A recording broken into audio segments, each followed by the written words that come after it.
Tips for the Klift and putting them in the Hunter PGP. People are struggling with getting the threads to line up into the top of the Klift. A couple things that you can do. One is that these tops are made to pop off, so they'll pop off like this, and so that you just have a ring here.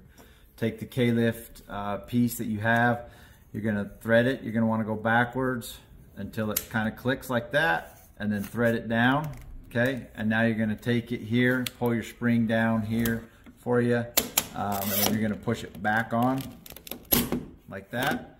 So now that it can flow up and down inside this head, and now we have the coupler attached onto the Hunter.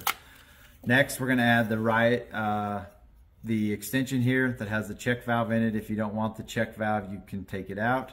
You're gonna line up these threads to the inside, like so. Push them so the teeth are in and they're flat. There are 2 ribs inside this can, one on each side of a Hunter.